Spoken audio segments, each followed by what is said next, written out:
financing to those communities to incentivize them to restore, then we have a chance to basically building out of these anchor areas, grow back out into the green, and also have a more meaningful, basically comprehensive ensemble of conservation, which is not just a national park, but it's a wider landscape which brings everybody together in nature-positive land use. And the key here is really rethinking, as I said at the beginning, the economic model, and moving away from that perspective that economic growth has to come with the consumption of nature. But if we want to do that, we obviously need to bring another element of financing to the table. And we know, and I think that figure is probably quite predominant in everybody's discussions here. We know that we have a current annual spend of 130 billion per year going into nature across the world. We need in total another 200 billion per year at least in order to reach the 30 by 30 funding gap, if we basically deduct from the 700 million all of the negative subsidies. And we know that this funding needs to come from different sources. There needs to be new sources of funding, but also the existing sources of funding need to dial up. And when we look critically at how nature funding happens today, we have to admit that it actually happens quite unprofessionally. It's very often still very fragmented, philanthropic, overseas development assistant that operates almost on a trust basis, where money is spent with very little accountability for actual outcomes. And unless we're able to change that, and we bring a rigor and a professionalism to these transactions, we're also not going to be able to unlock that new funding. And that's basically where we see a lot of these kind of use cases, or if we look at the potential, where could that funding come from? There's multiple sources here. It could come from corporates stepping up and saying, okay, we're actually really concerned about the loss of nature. We want to now make a claim that we are contributing to the 30 by 30 target with X amount and X outcome. Another really interesting field is the emergence of nature-related bonds, where either a company again or actually a sovereign can say, we are going to issue a bond and we are asking for concessions on the return in return for a nature outcome or a commitment to improvement of nature. Also, the overseas development assistance could be significantly dialed up with, for example, a grant per performance or greater accountability on the outcomes of the spending. We have carbon and biodiversity nature credits that play a role in here. Traditional philanthropy, which can also be dialed up just by increasing basically the transparency of transactions. And at the end of the day, you could also use consumer basically premiums.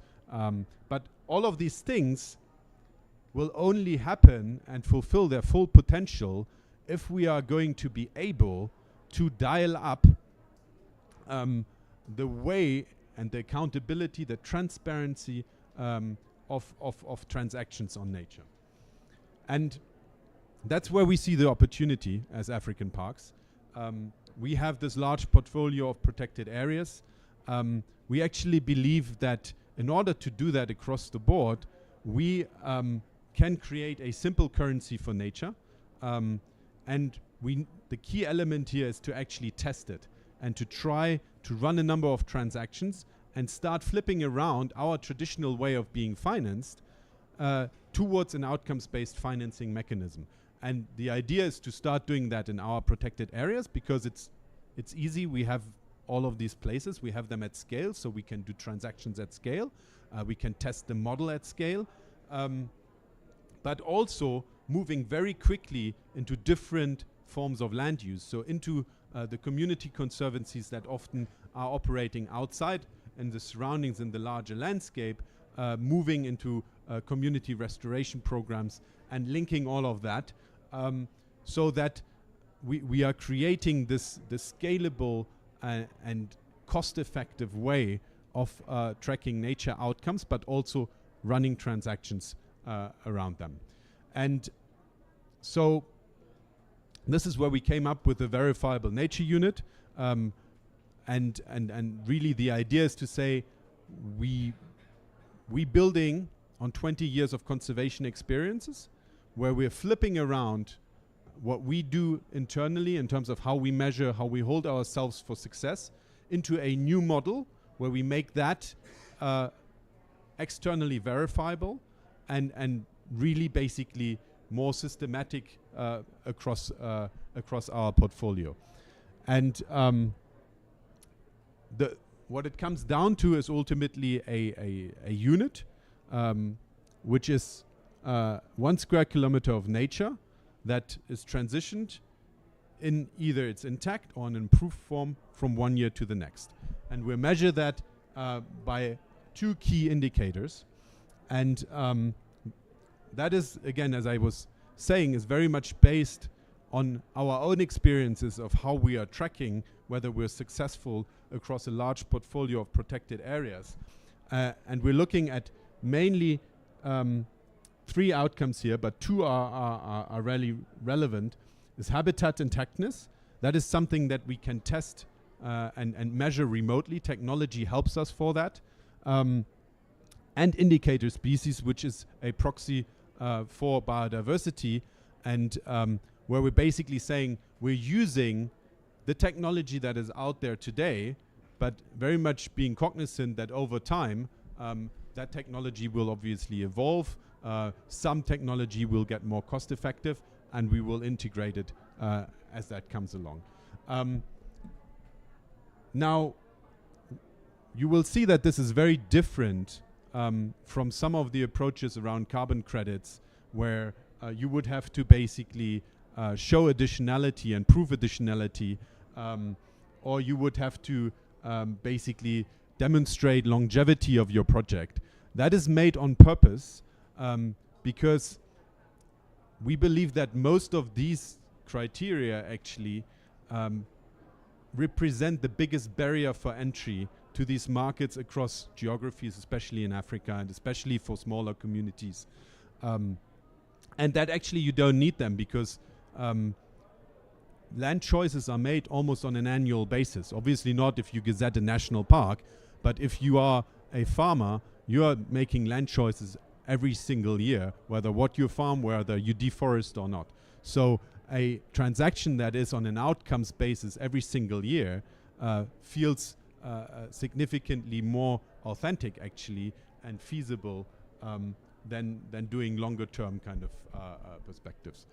And in that sense, you basically, if you show progress against a baseline on these 2 indicators, you qualify after a year for the issuance of a VNU.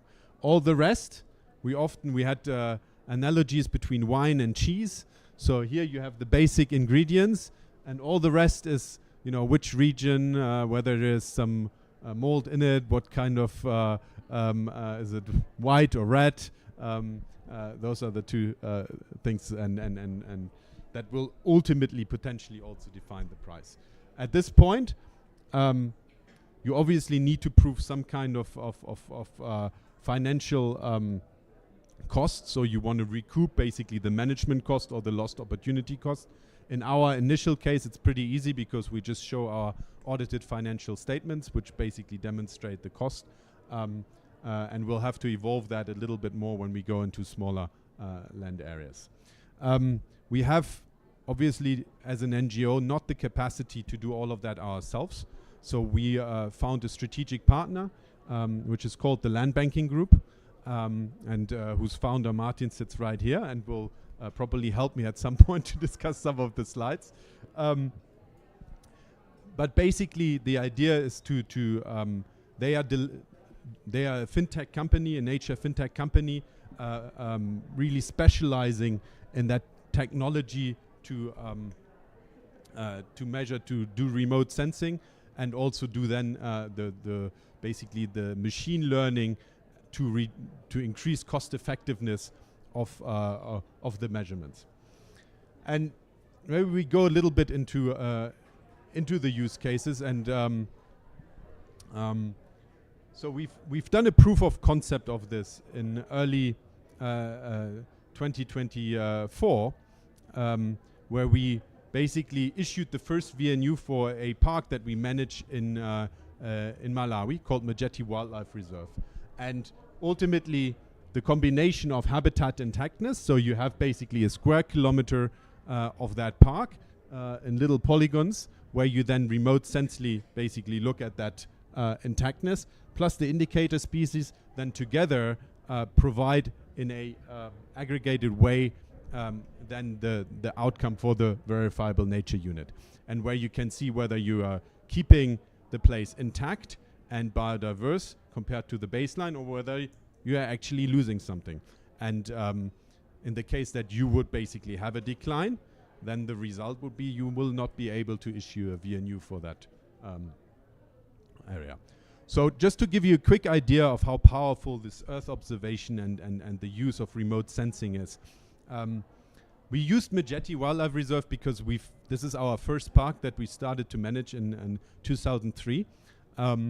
And so we have a real 20-year basically timeline that we can show. And the interesting thing is, once you've basically programmed that Earth observation element, you can basically go back in time as long as you have these satellite imageries. And in 2003, we took on the management of Majethi Wildlife Reserve.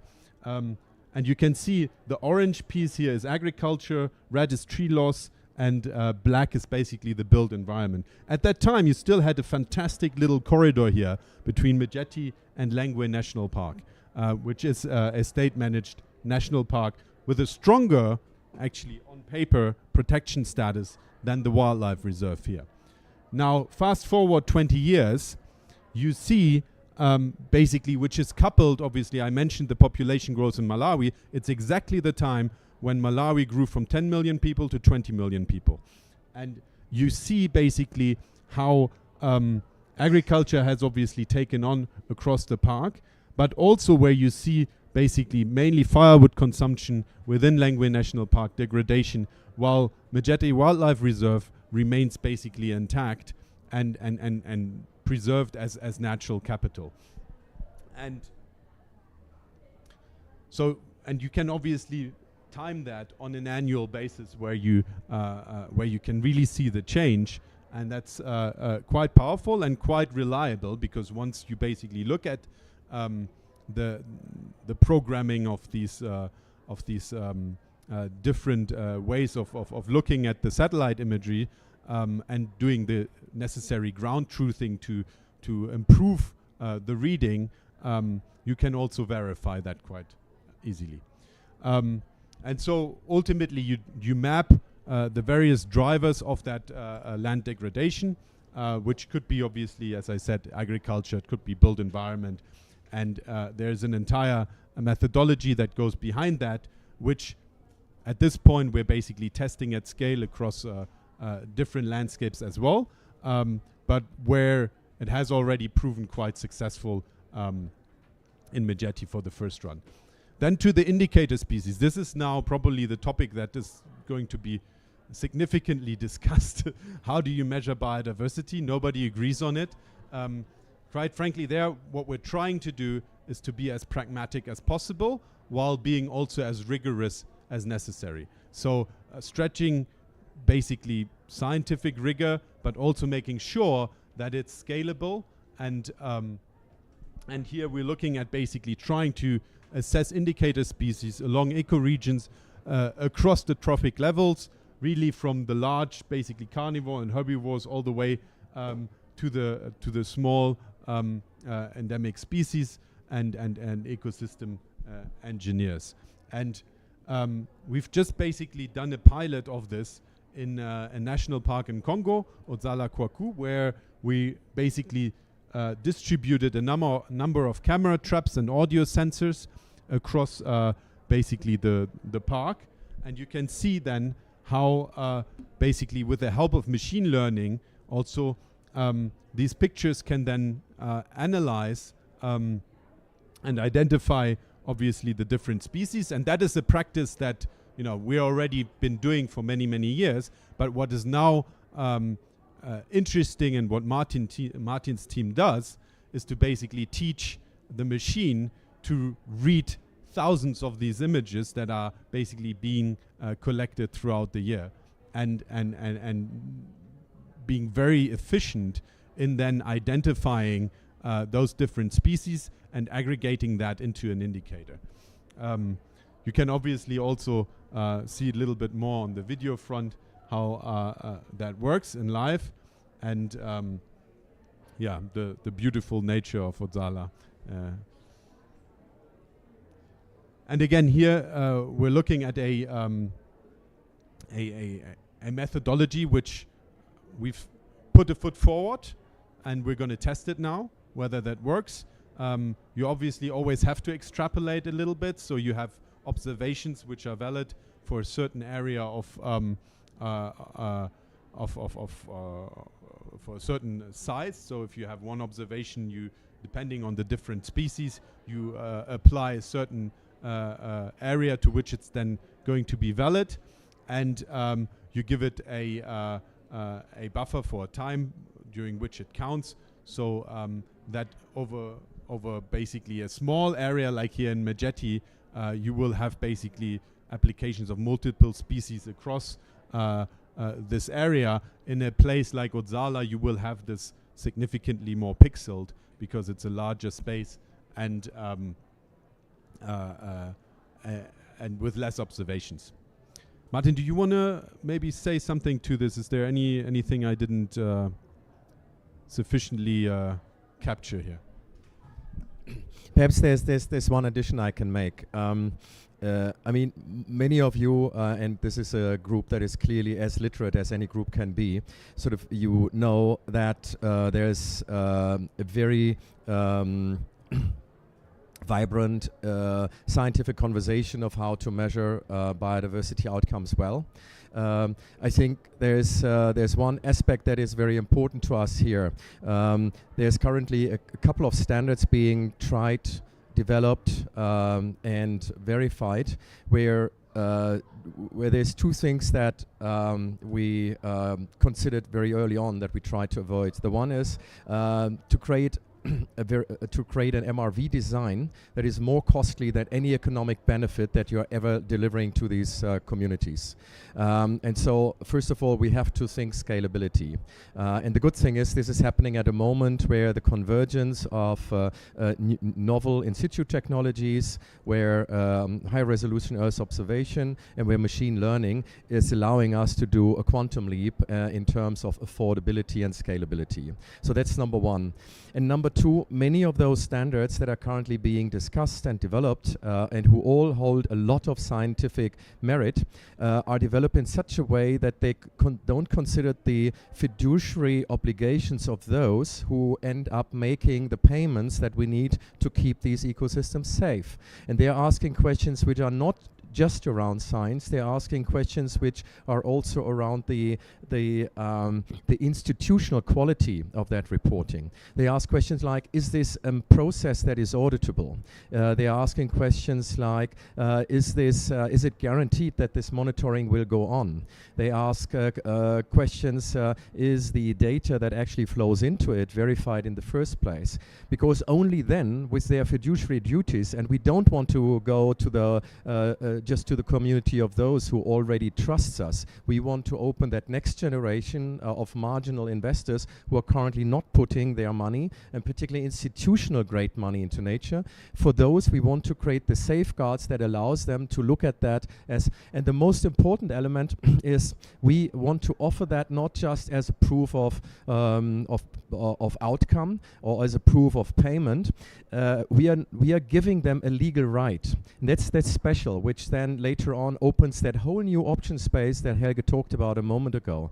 Sort of if we actually give them a legal right to that one unit of nature capital measured, then this turns into a right that can then increasingly be valorized within the economy. You can take that to prove to your bank that you are actually living up to your commitments. You can use that to prove to your investors that you are trying to take risk out of your stock. You can use that to your government and show that you are taking over liabilities that otherwise would sit with the governments. And every time that is possible, because this is not just a receipt, it's a legal right. It's a legal right, it's an attribution right to a biophysical quantum of nature.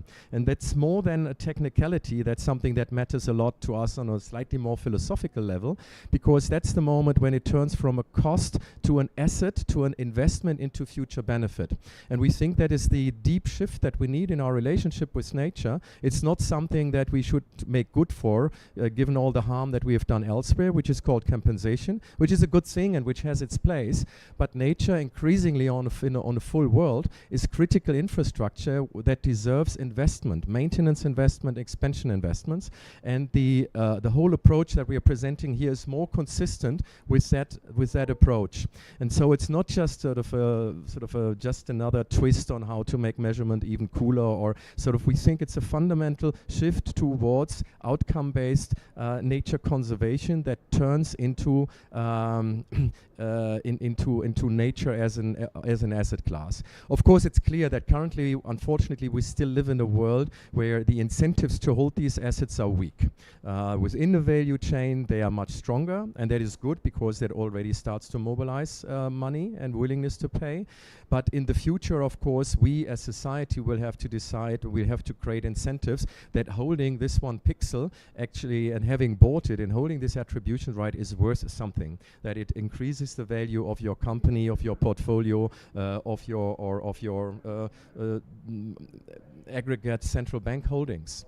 And we are almost building the lowest level of that infrastructure and trying to explore that, and also saying that about our collaboration here. I always dreamt to be an explorer in Africa, and I think what we're trying to do here is a modern reinvention or modern interpretation for the 21st century, how to be exploring new opportunities to bring the natural wealth of Africa to those who need it, which is all of us, and who increasingly need to recognize that investing into it is a good idea and also something that creates value.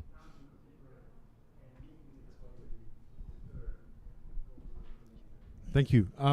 So maybe just quick overview of where we are. We are piloting this approach in 4 landscapes. I was mentioning earlier Majetti in Malawi, but we're also doing this in Odzala, as you've seen some of the species there, in Garamba in DRC, and in Zakuma in Chad.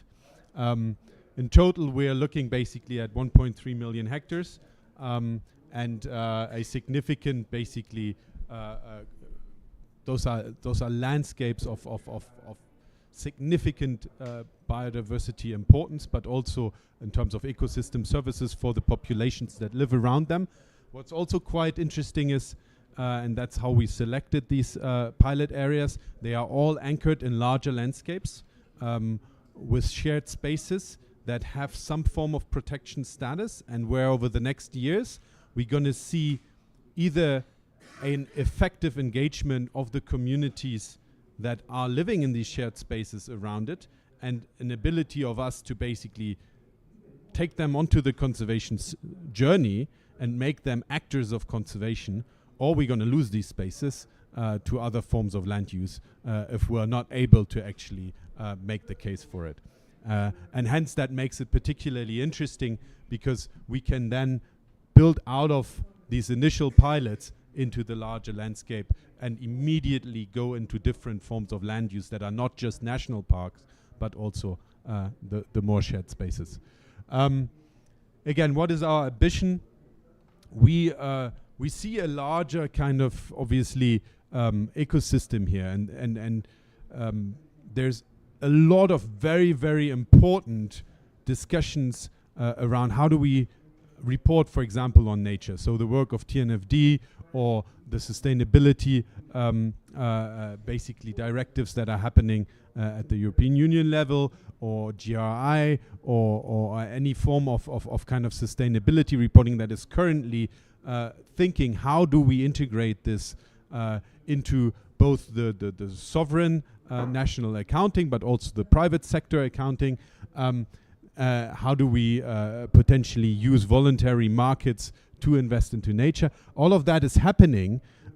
We, as African Parks and with the land banking group, see ourselves more in the role of pushing these frameworks through real field-based pilots and information and basically supply of high-quality products to that market in order to basically stimulate and potentially create a demand, but also influence all of these frameworks with the insights that we generate of how can we make this cost effective, how can we make this scalable across these geographies, because if that is not taken into account, we can find ourselves in a situation where we create a fantastic new standard for nature units or biodiversity credits or any form of, but that is not applicable to most of these geographies or not scalable, and that would be disastrous.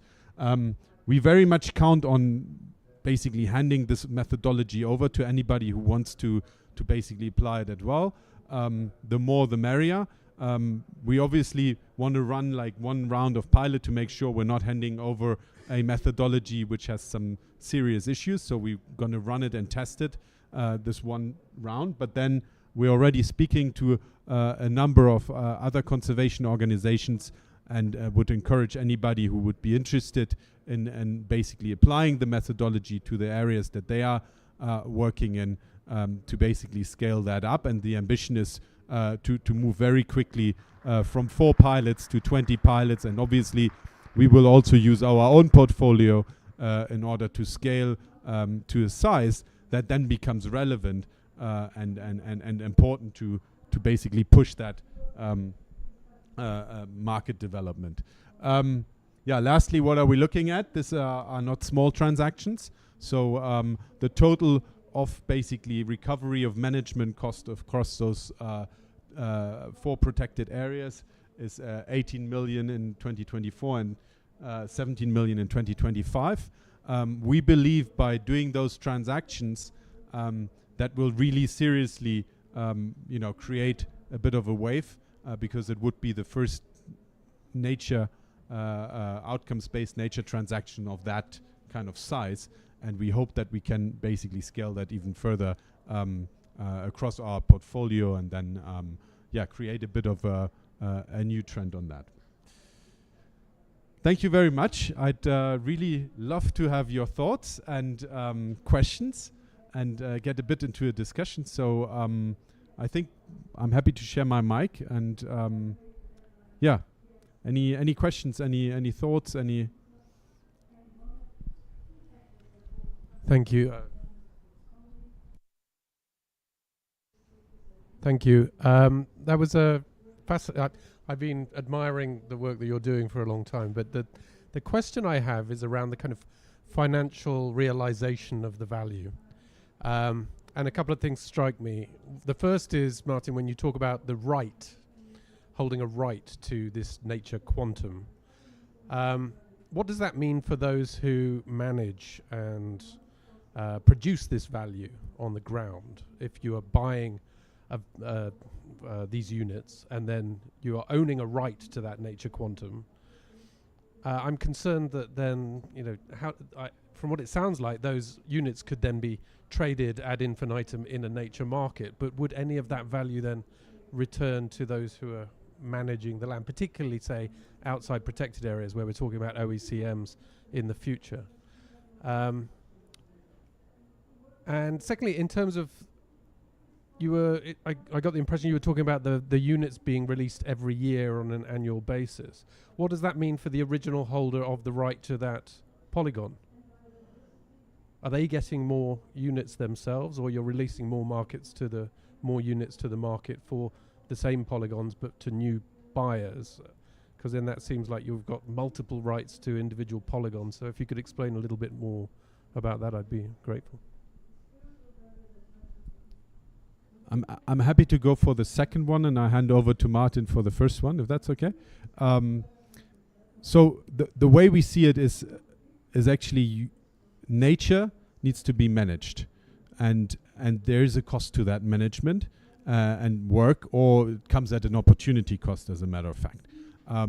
So what we're trying to do is, on an annual basis, if basically you're either improving against the baseline and a specific basically target, depending on kind of what's your baseline is, but if you take it for like an intact space and you're preserving it for 1 year, that should trigger some kind of yield. So it should basically allow you to say, I'm farming a square kilometer of nature, so here I'm selling my harvest through the VNU, which then gives the contractual right to someone to claim that for that year. The next year, I mean, your land choice decision starts again, and you have to either bear an opportunity cost or put actually efforts into managing that nature again for a year. So it should generate again basically a VNU, which you can then sell and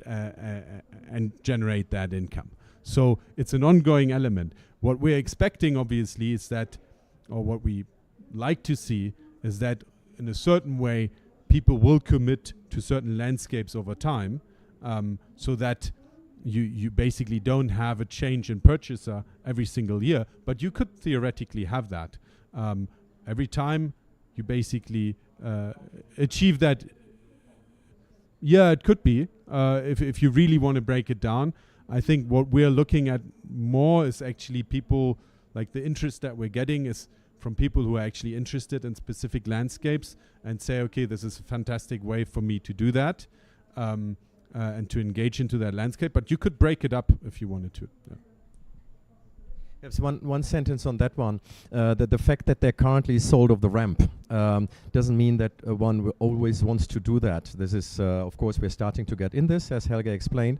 In the long run, I think the real ambition must be to break through the current way in which we are financing nature, which is the ultimate violation of the golden rule of finance. Here you make a long-term commitment, an eternity commitment to keep these last wild places safe for humanity, and then you have to fund it with the shortest term capital available, which is a donation, where even on the 30th of December every year you don't know whether you make it into the next year, which is and so there will also be an opportunity to use exactly this approach for 30 years offtake agreements. I mean, wouldn't it be interesting if Peter Fernand or Helge in the future could go to the government of Southern Sudan and tell them, look, you give us a 30-year delegated management contract, and back to back you already can procure the long-term finance, where you are agreeing with someone that you will be that you will be delivering these nature outcomes year after year, and they are the long-term off-taker for that. I mean, that's how, if that really was critical infrastructure, that's how we would finance it. Everything else would seem deeply unprofessional and odd, and still that's what we currently do. So that's an additional sort of where this could actually go in the future. Now, this whole thing with the legal right, I mean, that either sounds very awkward or it sounds very normal, given how you think about how the economy today even runs. Amongst the many changes that we see in our economy, one of the changes is that we are moving into intangible capitalism. Yeah, so 50% of the balance sheets these days, or 50% of investments, are now made into intangibles: film rights, licensing rights, IP, etc., brand value. And so this idea of owning something that is not physical, that's something that we got increasingly used to.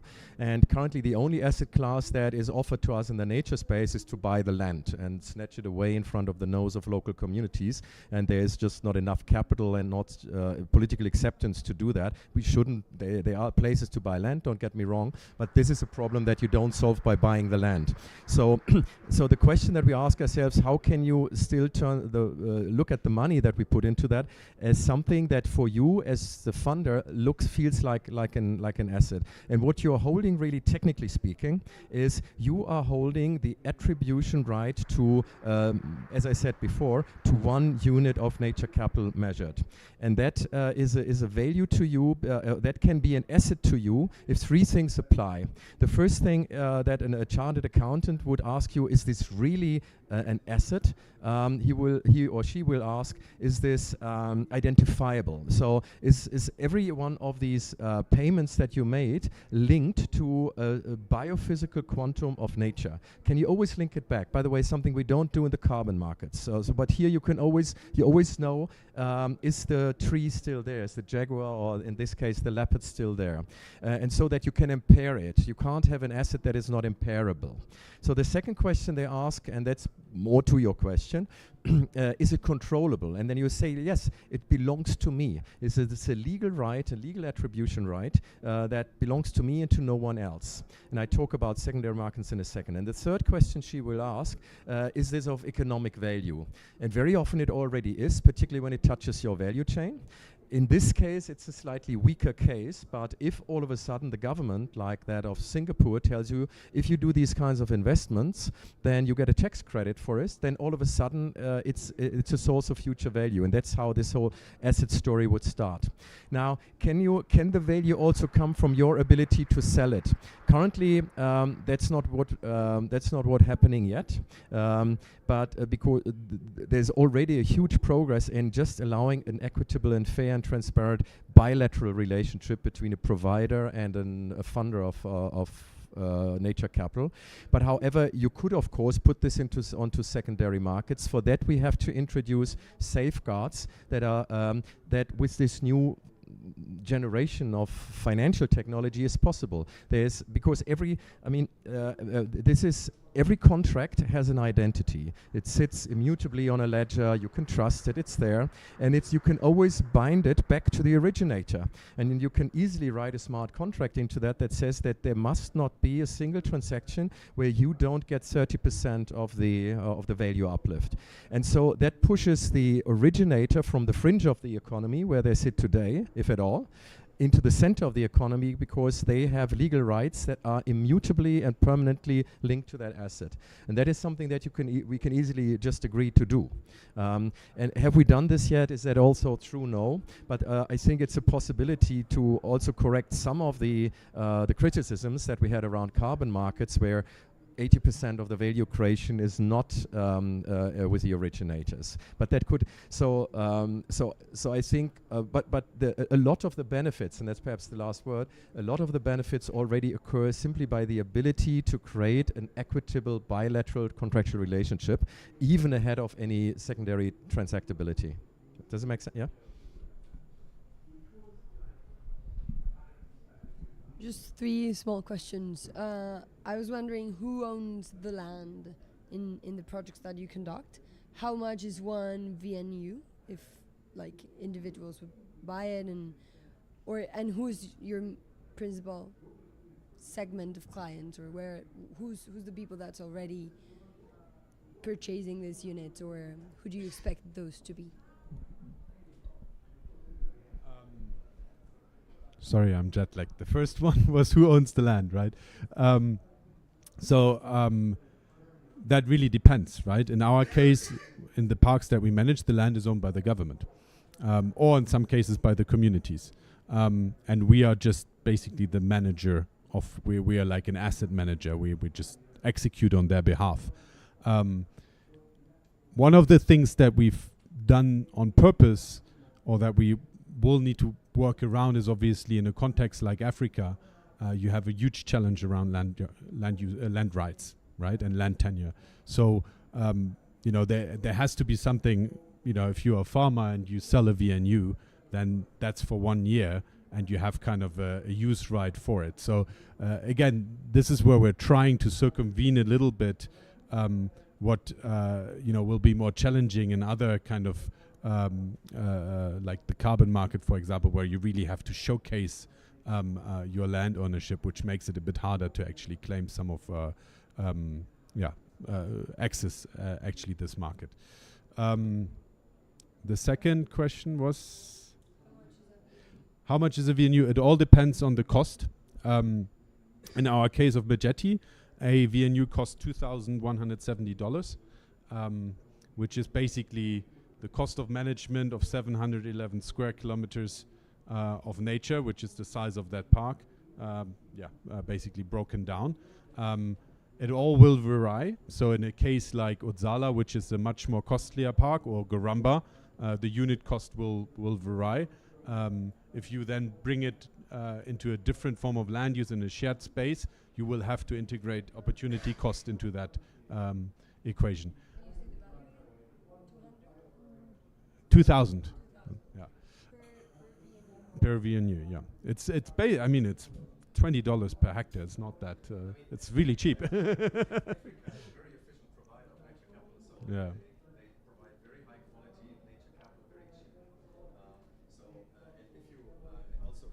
Also, just going by those numbers, that means that you have $20 per hectare to keep it safe.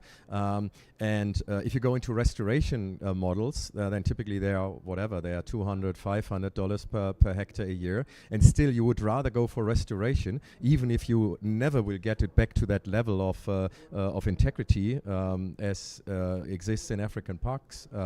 And still, you would prefer that because it's easier to prove the additionality of what you do, and that shows sort of how difficult it is to deal with with financing of high integrity nature, and that the only model that we have so far is always having a counterfactual, which is a very good idea if you talk about removals, if you talk about what the original CDMGI or the protocol had been developed for. But it's a very weak funding tool where even such a high quality offer that's on the market here sort of is always second best to a restoration offer because it's so hard to establish the counterfactual here.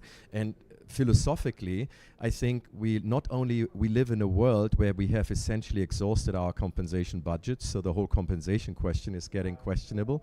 That was a good idea 20 years ago when we still had the choice, how to mitigate, but that's not where we are as a civilization right now. So first of all, compensation, and then secondly, if you think about it, all three concepts, that of permanence, of leakage, and particularly that of additionality, are harder and harder to establish on a full planet. Yeah, and so the most important infrastructure and the most important thing we have to do as mankind to keep these places safe is backed by a financing model currently that's getting weaker every year. That can't be, and that's why breaking out and saying, let's just do maintenance investments the way we would it with every hospital and with every road and with every piece of energy infrastructure, doesn't that feel much more natural? And that's why sort of this approach, sort of you also ask us, is this a biodiversity credit?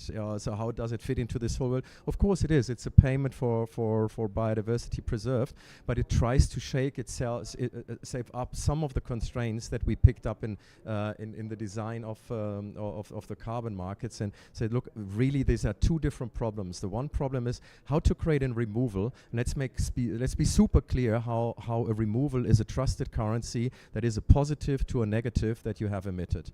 But this is a different exam question. This is a question of how to keep nature infrastructure safe.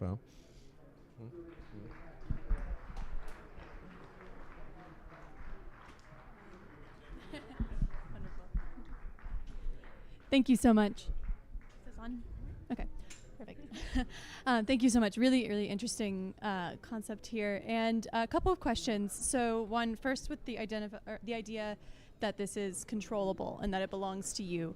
What is it that actually belongs to the purchaser of the VNU? Is it because it's not the land itself or anything? Because there's clearly other landowners in the picture. Is it the improvement, that additionality, that is controllable?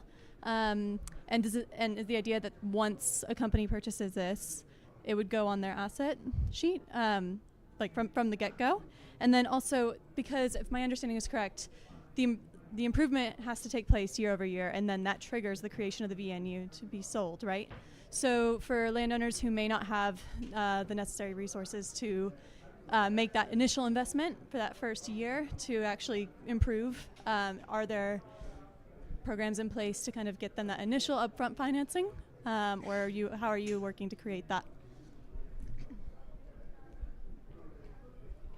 I'll just go. I think one thing that we need to establish very clearly is this is a pilot, and there's a lot of questions that we need to basically figure out as we go. And among others is, for example, how do we deal with pre-financing of in restoration land, right?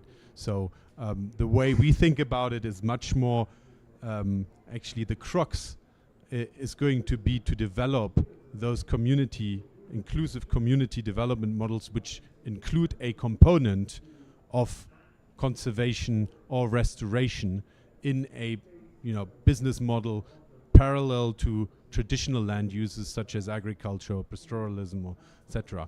And understanding then how much financing you will actually need and what you need to get out of that VNU at the end, what needs to be then the price of that VNU in order to enable and to achieve that payback. And once you have that, then you can go to a bank and you have an off-taker, then you can go to a bank and say, okay, we need funding for that, or you can find other ways to pre-fund. So that is, I think that's an important thing, which, quite frankly, we haven't gotten there yet. So we're at the first stage where we're doing it in our national parks because that allows us first and foremost to test that mechanism. And at the moment we have that, we'll move into that next step and we'll figure out a lot of these things.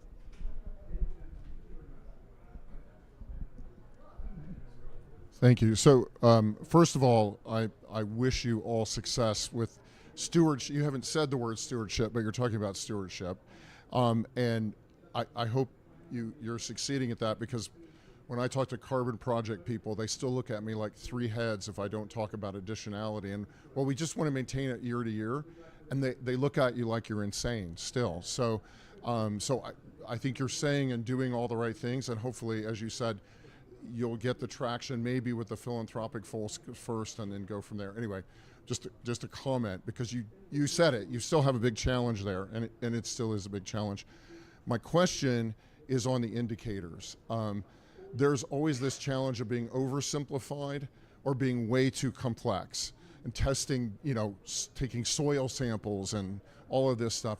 And it looks like you're trying to find that balance of something that is sophisticated enough, but not so complicated that it costs a lot of money and it's really hard to do. Could you talk about that and any concerns you have about it not being good enough, or just comment on indicators and how you're managing that? Thanks. Look, it's a fine balance to strike, but I think there's a benefit, as I said earlier, not just to think of it sort of from the supply side, but also think of it from the demand side. So what is data that really triggers material decisions that help nature? So, but having said that, I think there's three innovation opportunities. If you stack them on top of each other, you can actually get there. There's a first opportunity to radically change the way in which in situ data is being collected. So getting much faster in the way you deploy this, in the way you do this in sampling designs that are actually also scientifically sound. So moving particular to those in situ collection technologies such as soundscaping or bioacoustics that are particularly scalable and that have a wonderful sort of exponential growth story in front of them in the first place. So there's that happening. There's a second one which is around data integration. So how do you take all these different pins that Helge showed on the map, and how do you how are you able to build habitat maps out of that? And then the third revolution is then how to use machine learning to develop prescriptive models that are trained to understand, even from Earth observation data, is this suitable habitat? So we call it habitat suitability models. And you need to be cautious that, particularly under a canopy, and so it's easier to do that in Otsala than in Garamba, for example. example, where you shouldn't fall in the trap of anti-forest syndromes, where you think there's a canopy, but really there has been too much bushmeat hunting and that the animals have gone. So that must not happen. But still, there is we even our team continues to be surprised how good habitat suitability models work, how the artificial intelligence is able to understand where certain species live just by looking at the Earth observation data. So you can get that to a very high confidence model already, and they will only get better over time. And so it's all these three levels, and particularly some habitats here for quite a long time will always need ground truthing, continuous ground truthing. But there are ways to do this in a way that is 3 times more efficient than we've done it in the past. Then data integration you can do 5 times more efficient than we have done it in the past. And through machine learning we can make it 10 or 100 times more efficient than in the past. And these things are compounding, and that's the kind of journey we want to be on. Yeah. Yeah, thank you very much. 2 questions. If I understand correctly, you still have to show that you maintain the integrity, right? So what is the cutoff? So when it's not maintained anymore? So that is the first question. And the second question is, since I saw in the species, for example, you have like a 10-kilometer buffer that you use for the thing, but you work in very different parks, rainforest parks, savanna parks, where species are territorial or they're migratory. Is there any kind of variability of how you deal with the species movements? I'm not quite sure I understood the first question, so I'll leave that to Martin. But the second one is yes, it varies. I mean, just quite simply. I think the example that we had here was in Megeti, so we applied basically that 10 square kilometer buffer. But you will have, different species, obviously different ranges. So that's quite important. On the maintenance, I wasn't quite sure. So. I think I understood. I mean, if you come out 9 out of 10 at the end of a year, sort of will you lose all your income or will you lose 10% of your income? That is something that can be designed. So I think we have a base case of how we want to do it. We want to be quite strict on ourselves or on African parks and say, look, you really need to maintain it. And so there's just a very little tolerance. But of course, you could also have you can also have different models. We are also using this in other applications, as you might guess. For example, in agriculture, where we are really creating different layers. There is sort of there's the first cubic meter of water holding capacity, the second, the third, the fourth, and the fifth. And of course, the very first one has a higher probability to survive than the second one, and that again, then the third one, and then again, and so then also these different units, these improvement units. Here we talk maintenance units because it's hard to improve. But when you go into nature uplift territory, which is more in the agriculture space, then you can actually do it in such a way that you have differentiated pricing for every layer of improvement. That's already takes us a bit into masterclass and a very sophisticated thing. Here it's probably we will be much simpler because it's a maintenance case. But in the end, yes, this is outcome-based. This is an outcome-based system. So the operational risk is here.